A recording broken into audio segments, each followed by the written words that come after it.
ನಮಸ್ಕಾರ ವೀಕ್ಷಕರೇ, ಬೆಂಗಳೂರಿನಲ್ಲಿ ಅಕ್ರಮ ಲೇಔಟ್ಗಳ ಕಟ್ಟಡ ನಿರ್ಮಿಸಿದರೆ ಡೇಂಜರ್ ಅಂತ ಹೇಳಿ ತಿಳಿಸಲಾಗ್ತಾ ಇದೆ. ಯಾಕೆ ಅಂತ ಅಂದರೆ ಇವ್ರಿಗೆ ವಿದ್ಯುತ್ ಸಂಪರ್ಕನೇ ಕೊಡಬಾರ್ದು ಅಂತೇಳಿ ಒಂದು ನಿರ್ಧಾರವನ್ನು ಮಾಡಲಾಗ್ತಾ ಇದೆ. ಬೆಂಗಳೂರಿನಲ್ಲಿ ಶಿವರಾಮ್ ಕಾರಂತ್ ಲೇಔಟ್ ವಿಸ್ತರಣೆ ಮಾಡಲು BDA ಪ್ರಯತ್ನ ಪಡ್ತಾ ಇದೆ.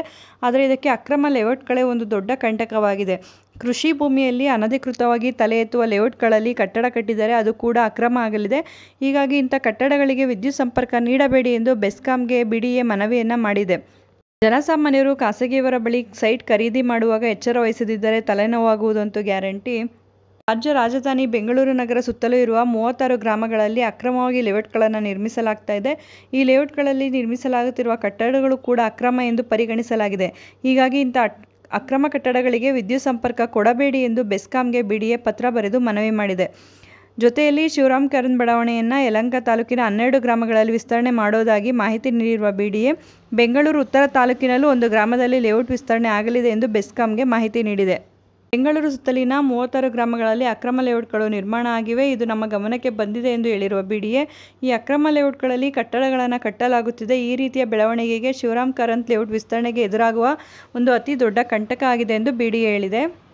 ಈ ಕಾರಣಕ್ಕಾಗಿ ಇಂಥ ಕಟ್ಟಡಗಳಿಗೆ ವಿದ್ಯುತ್ ಸಂಪರ್ಕ ನೀಡಿದರೆ ಶಿವರಾಮ್ ಕಾರಂತ್ ಬಡಾವಣೆ ವಿಸ್ತರಣೆಗೆ ಅಡ್ಡಿಯಾಗುವ ಜೊತೆಯಲ್ಲೇ ಹೊಸ ಲೇಔಟ್ಗಳ ನಿರ್ಮಾಣಕ್ಕೂ ಅಡ್ಡಿ ಆತಂಕಗಳು ಎದುರಾಗುತ್ತವೆ ಎಂದು BDA ಹೇಳಿದೆ. ಹೀಗಾಗಿ ಬೆಸ್ಕಾಂ ಯಾವುದೇ ಕಟ್ಟಡಕ್ಕೆ ಹೊಸದಾಗಿ ವಿದ್ಯುತ್ ಸಂಪರ್ಕ ನೀಡುವ ಮುನ್ನ ಕಟ್ಟಡಗಳ ನಕ್ಷೆ ಮಂಜೂರಾತಿ ಪರಿಶೀಲಿಸಬೇಕು, ಲೇಔಟ್ಗಳು ಸಕ್ರಮವೇ ಎಂದು ಪರಿಶೀಲಿಸಬೇಕು ಎಂದು BDA ಹೇಳಿದೆ. BDA ಕಡೆಯಿಂದ ನಕ್ಷೆ ಮಂಜೂರಾತಿ ಸಿಗದ ಕಟ್ಟಡಗಳಿಗೆ ವಿದ್ಯುತ್ ಸಂಪರ್ಕ ನೀಡಬೇಡಿ ಎಂದು BDA ತಾನು ಪಟ್ಟಿ ಮಾಡಿರುವ ಗ್ರಾಮಗಳ ವಿವರವನ್ನು ಬೆಸ್ಕಾಂಗೆ ನೀಡಿದೆ.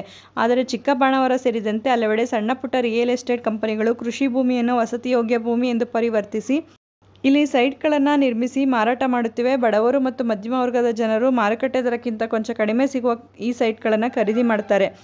ಹೀಗಾಗಿ ಇಂಥವ್ರು ಎಚ್ಚರಿಕೆ ವಹಿಸಬೇಕಾಗಿದೆ. ಮುಂದಿನ ದಿನಗಳಲ್ಲಿ BDA ಮನವಿ ಅನ್ವಯ ಬೆಸ್ಕಾಂ ವಿದ್ಯುತ್ ಸಂಪರ್ಕ ನೀಡದೇ ಇದ್ದರೆ ಅಲ್ಲಿ ಕಟ್ಟಡ ಕಟ್ಟೋರಿಗೆ ತೊಂದರೆ ಆಗೋದಂತೂ ಖಂಡಿತ.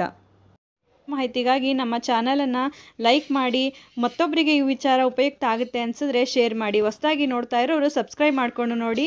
ಕಾನೂನಿನ ಜ್ಞಾನ ಪ್ರತಿಯೊಬ್ಬರಿಗೂ ಉಪಯುಕ್ತ ಆಗುವಂಥದ್ದು. ಬಿಡುವಿನ ಸಮಯದಲ್ಲಿ ಇಂಥ ಉಪಯುಕ್ತ ಮಾಹಿತಿಗಳನ್ನ ತಿಳ್ಕೊಳ್ಳೋದು ಪ್ರತಿಯೊಬ್ಬರಿಗೂ ಉಪಯುಕ್ತ ಆಗುತ್ತೆ ಅಂತ ಹೇಳಿ ಭಾವಿಸ್ತೀನಿ. ಧನ್ಯವಾದಗಳು.